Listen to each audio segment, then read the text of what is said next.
कि कुंडली सभी की जागी हुई है, चाहे वो सांसारिक हो चाहे आध्यात्मिक हो, है ना। कुंडली का सो जाना ही मृत हो जाना है। तो कुंडली जागी हुई है, उसी की वजह से हमारे शरीर का टेम्परेचर 37 डिग्री सेंटीग्रेड है। और कुंडली शक्ति का कार्य क्या है? मूलाधार से सहस्त्रार और सहस्त्रार से मूलाधार 24 घंटे में एक राउंड पूरा करती है वो, जिसकी वजह से हमारा ये जीवन चक्र, उपापचय क्रिया, मेटाबॉलिज्म वो काम करता है। भूख का लगना, नींद का आना, सुख दुख महसूस करना, और उसी से हमारे आयु का निर्धारण होता है।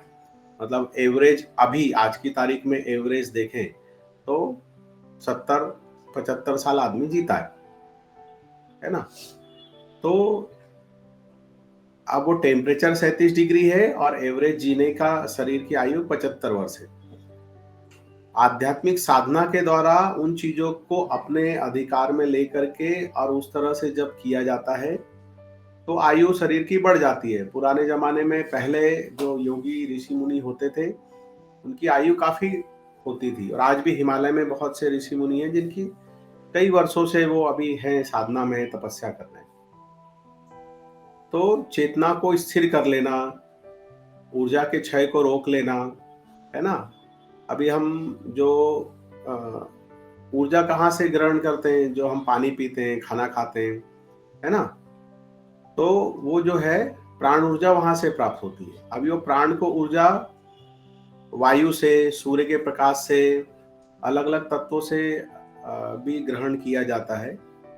वो योग साधना में है।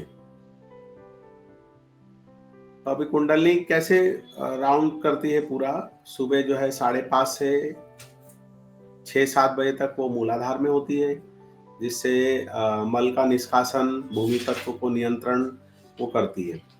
फिर वो 7 बजे से 10-10:30 बजे तक जो है चेतना आ जाती है स्वादिष्ठान में। तो जल तत्व को नियंत्रण करना, जल तत्व का बैलेंस बनाना शरीर में, मूत्र का निष्कासन। सुबह अगर ज़्यादा पानी पी लिया है तो 7 से 10 के बीच में बार बार व्यक्ति को यूरिन आती है, बाथरूम को जाना पड़ता है। फिर 10 बजे से लेकर के 1-1:30 बजे तक जो है चेतना आ जाती है मणिपुर में। तो वही लगभग पीरियड होता है भूख लगने का, जोर से भूख लगती है ना। तो अग्नि तत्व को नियंत्रित करना, भोजन को पचाना, भूख का लगना। फिर उसके बाद 1:30-2 बजे से चेतना चढ़ना चालू होती है, तो वो आती है 6 बजे तक अनाहत चक्र में, आकाश तत्व का नियंत्रण। तो इसलिए आयुर्वेद में और शास्त्रों में और भी जगह कहा गया है कि इस समय सोना वर्जित है। शाम के समय मत सो। दोपहर में नैप लेना है तो आप 15-20 मिनट की एक नैप ले सकते हो। वाम कुक्षी बोलते हैं उसको, है ना। तो वाम कुक्षी कैसे? मतलब दाहिनी तरफ लेट करके 50 गिनती गिनना मन में, फिर सीधे लेट करके 50 गिनती, 100 गिनना, और फिर लेफ्ट करवट लेट करके जो है 200-200 तक गिनना, और उसके बाद उठ जाना। हो गई वाम कुक्षी, एक झपकी हो जाती है। फिर आदमी चला जाता है और बराबर 15 से 20 मिनट में उसकी एक झपकी पूरी हो जाती है। शाम के समय सोना इसलिए वर्जित है कि चेतना जो है हमारी अनाहत चक्र में पहुंच जाती है, कुंडली शक्ति की। तो अगर आप सोते हो उस समय में, शाम के समय में सोते हो और उठते हो, तो बहुत से लोग डिप्रेशन का शिकार हो जाते हैं। डिप्रेशन मतलब अकेलापन फील होना, नर्वस, उदासी महसूस होना। शाम के समय अगर आप सोते हो और सो करके उठते हो तो उदासी महसूस होती है। ये कभी आपने नोट किया हो तो आपको पता चलेगा कि ऐसा अक्सर होता है कि अगर हम शाम को सो जाएं, हाँ बीमार है, बुखार है ना, कोई तकलीफ है तो बात अलग है, तब आप सो सकते हो, है ना? लेकिन नॉर्मल अगर आप स्वस्थ हो तो उस समय मत सोइए, उस समय आप वॉक को जाइए, संध्या वंदन करते हैं, दिया लगाइए, है ना? प्रार्थना करिए, भजन करिए, ये सारी चीजें की जाती है। उस समय सोना इसीलिए वर्जित है क्योंकि उस समय उदासी छा जाती है। अगर आप सोते हो तो आपको पता ही नहीं, आप वो ऊर्जा को कैसे हैंडल करोगे, कैसे कंट्रोल करोगे? तो वो समझ के, सामान्य आदमी के समझ के बाहर होती है वो चीजें। तो बस अब ऐसा महसूस होता है तो उदासी लगती है। फिर उसके बाद 6 बजे से चेतना चढ़ना चालू होती है, तो 10 बजे तक चेतना रहती है विशुद्धि चक्र में, थ्रोट चक्र में। आपने एक चीज नोट की होगी कि जिनको इसका ज्ञान नहीं है वो भी जाने अनजाने में भजन संध्या जो होती है वो शाम के समय ही होती है, 6 बजे से लेकर के 10 के बीच में। जितने भी गाने के प्रोग्राम होते हैं, ऑर्केस्ट्रा होती है ना, या मटेरियल लाइफ जीने वाले जो भी म्यूजिक बैंड फेस्टिवल, ये सब जो होता है, ये यही इनका समय होता है। तो उस समय क्या होती है, विशुद्धि में चेतना होने से आवाज में एक अलग आकर्षण होता है, एक अलग चुंबकत्व आ जाता है वाणी में। आप देखोगे कि साधारण गवैये को भी अगर उस समय गाने को बोलोगे ना, तो उसकी आवाज में बड़ी लचक होगी, बड़ा ऐसे आकर्षण होगा, बड़ी सुंदर सी वाणी हो जाएगी उसकी। और अगर भर दोपहर में आप लता मंगेशकर का भी प्रोग्राम रख दोगे ना तो फेल हो जाएगा। अगर चेतना मणिपुर में है और उस समय आप भजन का रख दो, मजा नहीं आएगा, आनंद नहीं आएगा। तो जितने भी ऑर्केस्ट्रा है, भजन संध्या है, गाने के प्रोग्राम है, वो उसी समय रखे जाते हैं क्योंकि सबकी जो है चेतना विशुद्धि में होती है। तो है ना, मतलब कैसा विचित्र खेल है, अनजाने में ही सही लोग उसको फॉलो करते हैं, पता नहीं है, बस हो रहा है। भूख लगती है इस समय, नींद आती है इस समय, उदासी इस समय छाती है, प्रसन्नता इस समय होती है। ये सब अनजाने में, सब सब जगत का सब कार्य चल रहा है ना? सूर्य निकलता है, सब अपने आप उठ जाते हैं, अनजाने में बस उठ जाते हैं, नींद पूरी हो गई, टॉयलेट को जाओ, फिर नाश्ता करो, भूख लगी, फिर अपने ऑफिस को चले जाओ, फिर शाम हो गई, थक गए।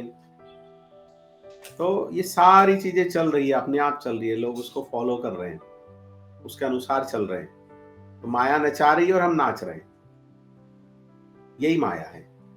और इसका ज्ञान हो गया, जब ज्ञान हो गया तो हम अपने तरह से चीजों को समझ करके, भाई कर तो सब कुछ परमात्मा ही रहा है, हमने बस जान लिया, तो सुख दुख खत्म हो जाता है।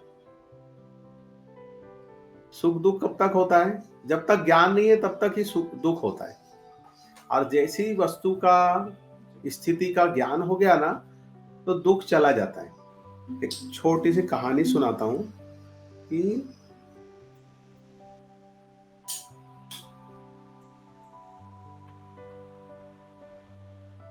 एक आदमी था, उसको नींद लगी, दोपहर में काम करते करते थक गया और नींद लग गई। नींद लग गई तो नींद में वो सपने में देखता है कि एक परिवार में उसका जन्म हुआ है, उसका लालन पोषण हो रहा है, फिर वो बड़ा होता है, उसका विवाह हो रहा है, विवाह होने के बाद पत्नी आती है, उसकी पत्नी से उसको 10 बच्चे होते हैं। कितने बच्चे होते हैं? 10 बच्चे होते हैं। उस स्वप्न में वो देखता है, एक बच्चा हुआ, फिर दूसरा हुआ, ऐसे फिर ऐसे उसके 10 बच्चे होते हैं। फिर वो बच्चे को वो बड़ा करता है, बच्चे बड़े होते हैं और कोई व्यापार में लग जाता है, कोई खेती करता है, कोई नौकरी करता है। और एक दिन क्या होता है कि कुछ घटना घटती है, अब वो सब स्वप्न में ही देख रहा है और वो देखता है कि उसका एक बच्चा जो है वो कुएं में गिर जाता है। कुएं की मेड़ पे बैठा होता है, पट्टी पर, बॉर्डर पे उसके, और वो कुएं में गिर जाता है। तो उसको बचाने के लिए वो पता लगता है तो दूसरा भाई कुएं में कूदता है, और जैसे ही वो कूदता है तो उसके पीछे दूसरा उसका भाई कूद जाता है। तो वो देखता है स्वप्न में कि एक एक करके उसके 10 बच्चे कुएं में कूद जाते हैं। अब वो 10 मर जाते हैं, और फिर उसकी नींद टूटती है तो उसकी पत्नी रो रही है कि आप कितनी देर से गहरी निद्रा में सो रहे हो, हमारा लड़का कुएं में गिर गया और गांव वाले आवाज दे रहे हैं और उन्होंने निकाला और वो मर गया, और आप सो ही रहे हो, मैं कब से आपको जगा रही हूँ, इतना सब हो गया और आप इतनी गहरी नींद में सो रहे हो। वो नींद से उठता है, उसको समझ में नहीं आता है कि क्या हो गया। तो वो बोलता है कि मैं अपने जो 10 बच्चे अभी मर गए उसका शोक मनाऊं, या अभी जो एक बच्चा मेरा मर गया उसका शोक मनाऊं।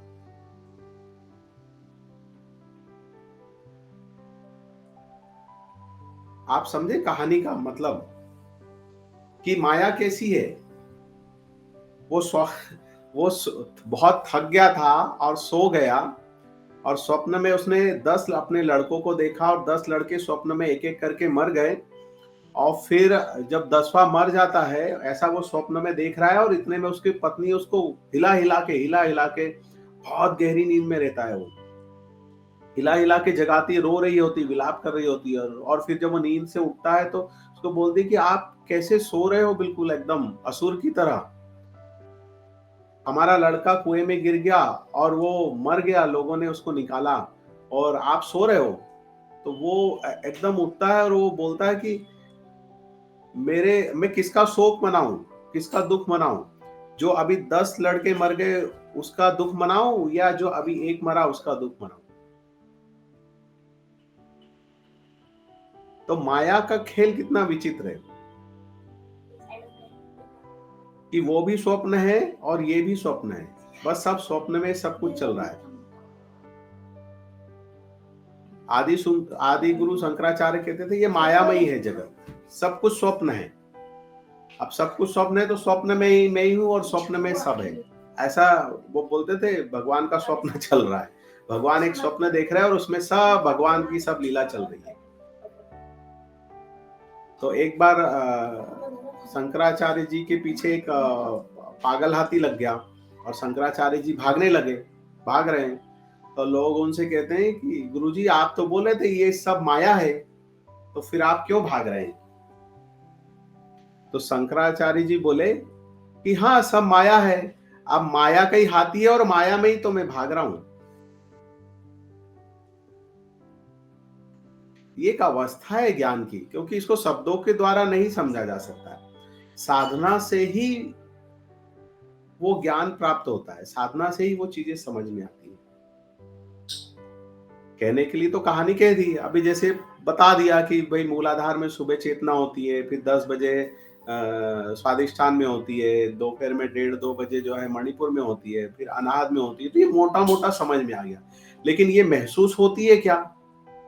ये महसूस नहीं होती है। जब आप साधना करोगे तब आपको समझ में आएगा कि हाँ ये चेतना, ये ऊर्जा कैसे होती है, कैसे काम करती है। फिर 10 के बाद में चेतना चली जाती है उधर आज्ञा चक्र पे। तो जितने भी आप देखोगे कि हेडेक का प्रॉब्लम जो होता है, सिर दर्द का जो समस्या होती है, यहाँ पे जिनको भी अधिक तनाव महसूस होता है यहाँ पे आज्ञा चक्र पर,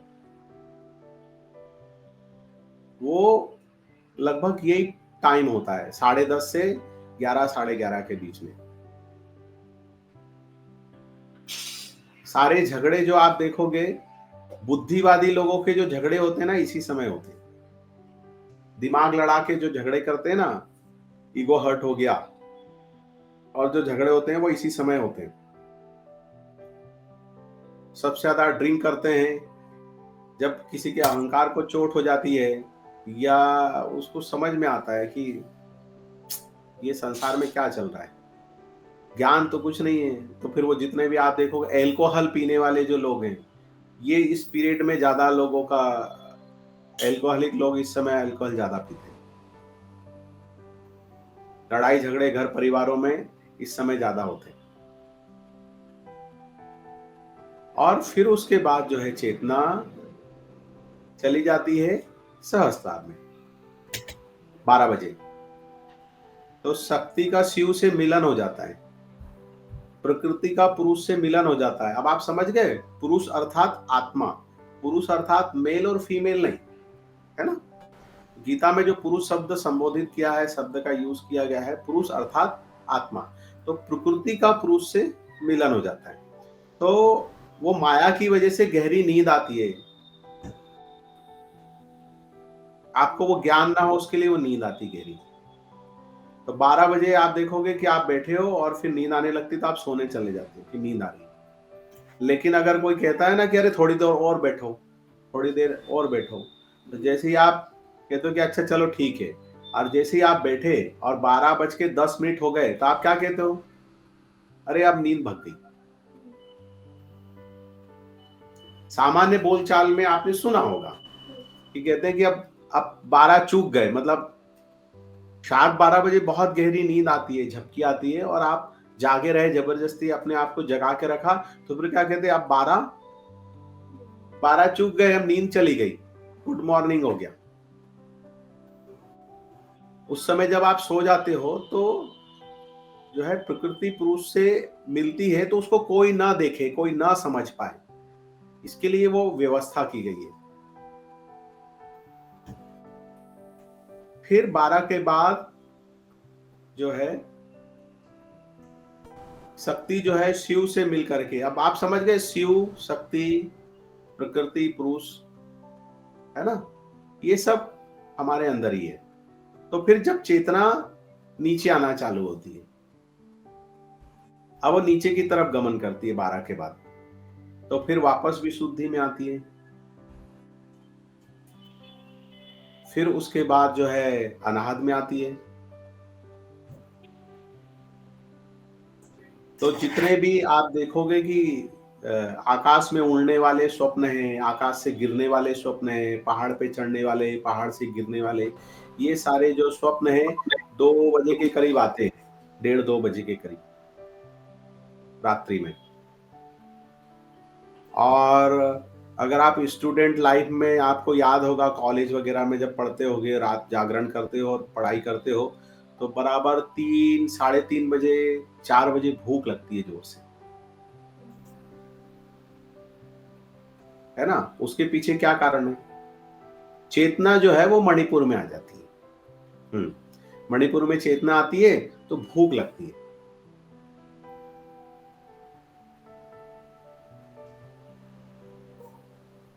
और फिर उसके बाद चेतना जाती है स्वादिष्ठान में। तो 3:30 के बाद आप देखोगे, अगर आपने खूब पानी वानी पी लिया है, तो 3:30-4 बजे आपकी नींद खुलती है, यूरिन के लिए आदमी उठता है। कितनी भी गहरी नींद में हो, एक बार उसकी 3-4 बजे, 4, साढ़े 4 बजे, 5 बजे उसकी नींद खुलेगी,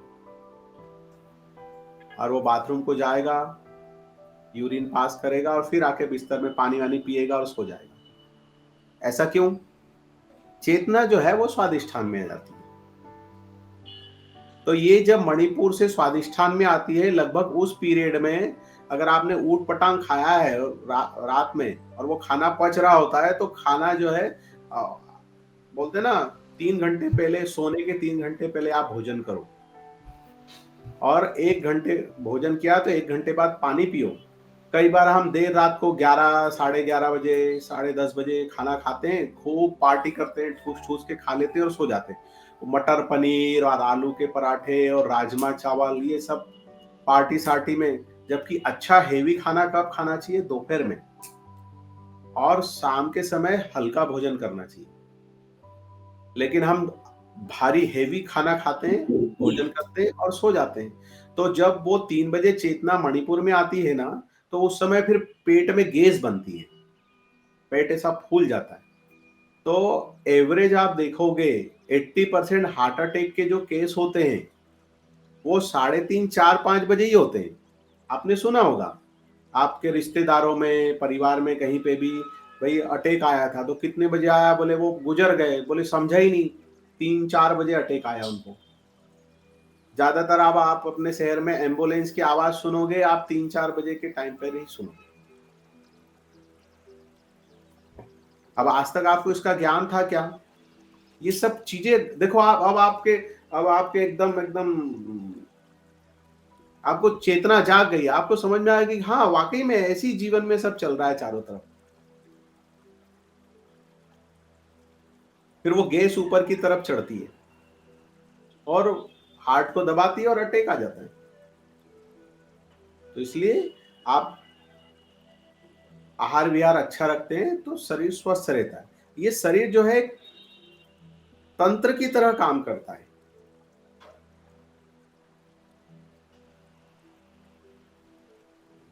इसी से तंत्र बना है। जो तांत्रिक लोग जो है ना, तांत्रिक मतलब इस शरीर को ही साधते हैं और शरीर से ही सिद्धि और शक्तियों को उत्पन्न करते हैं और वो तांत्रिक हो जाते हैं। मांत्रिक मन को उपयोग करते हैं, तांत्रिक इस शरीर का उपयोग करते हैं।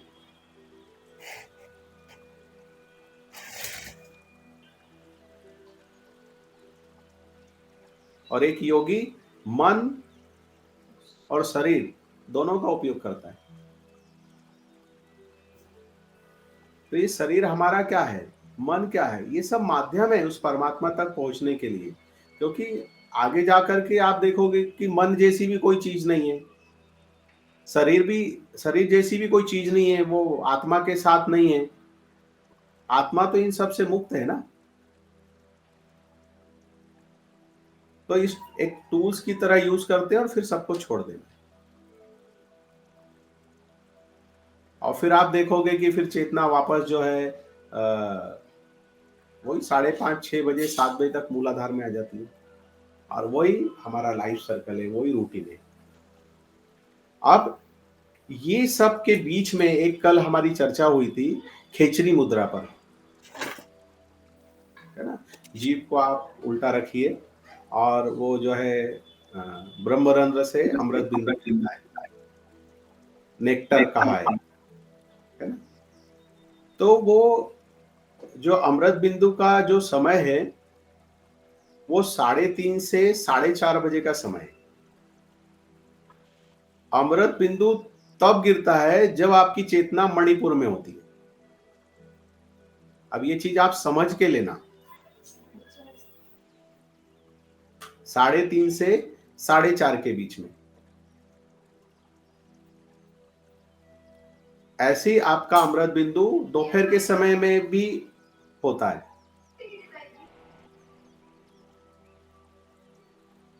11 से लगभग 2 बजे तक। और ये दोनों ही पीरियड है। इस समय अगर आप खेचरी मुद्रा में रहते हो